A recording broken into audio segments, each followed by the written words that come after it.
Сузакта кой урдоого шектүү кыздар кармалды. Бул тууралуу Жалал Абад облусунун ички иштер башкармалыгынан билдиришти. Сузак райондук ички иштер бөлүмүнө Сузак айылынын 1986 туулган тургуну арыз менен кайрылган. Ал 8 февраль күнү саат 22:00 чамасында үйүнүн короосуна белгисиз жарандар кирип 8 баш коюн ордап кеткенин билдирген.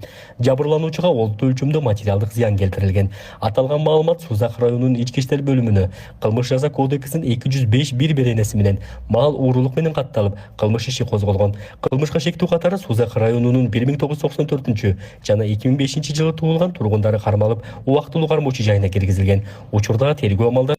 Урматтуу мекендештер, акыркы күндөрү Тажикстан менен болгон чек ара маселесинин чечилүүсүнө тиешелүү көптөгөн ой пикирлер болуп атат.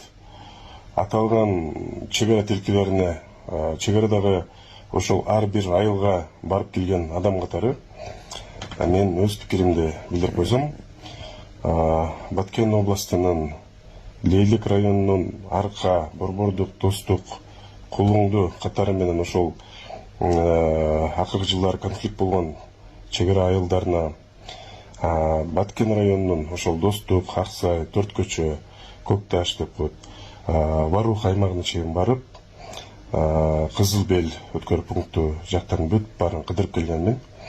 Ошондуктан бул маселе боюнча өз оюмду айтсам. Бүгүн Жогорку Кеңештин депутаты урматтуу Султанбай Айжигитов байкебиз Достукту бекер берип салдыңар.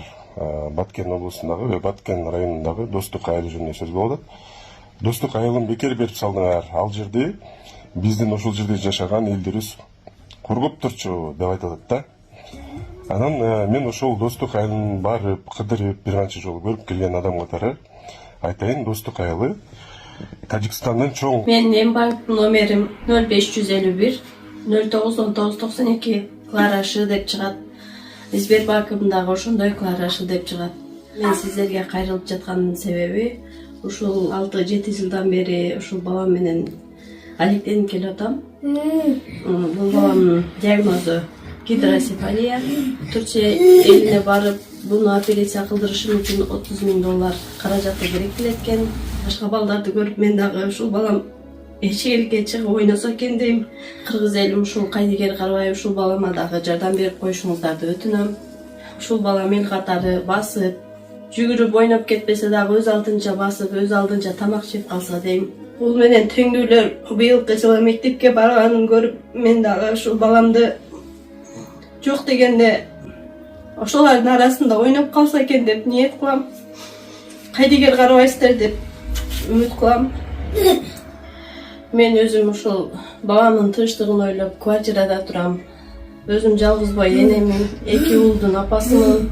Сапарга азыр эч нерсем жок. Өзүм жүгүрүп барып, идиш жууп, ара чоруда официанткалык кылып иштеп келем.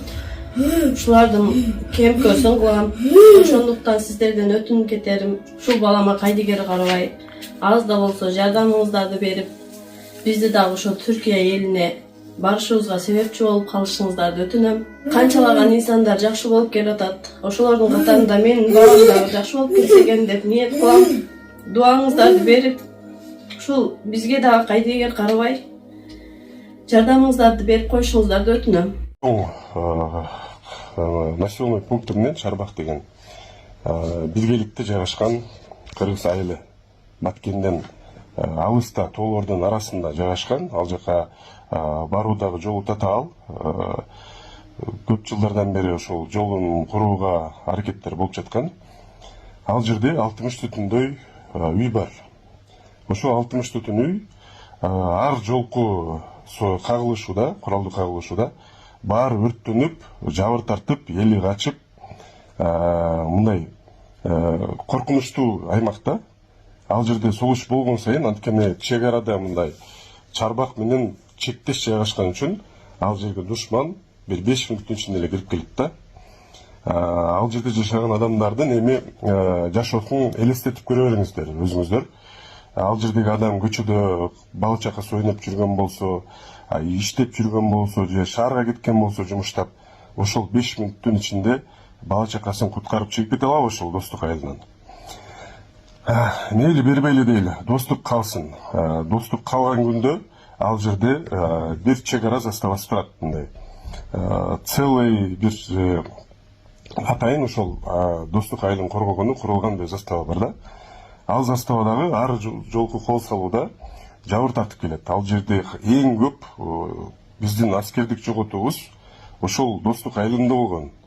Ошол кичинекей айылды коргойбуз деп эң соңку кагылышуда дагы эң көп жоготуубуз ошол айылда болгон. Сиздер билген, уккан бардык жоокерлер ошол жерден каза болушкан, жана мектептин ичинде өрттөнүп кеткен, өзүн жардырып жиберген элеман ошол айылды коргойм деп каза болгон.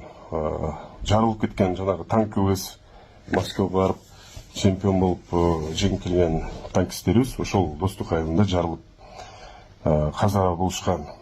Эми стратегиялык жактан карап көрсөк, албетте ал Тажикстандан Варухка кеткен жолдун жээгинде жайгашкан.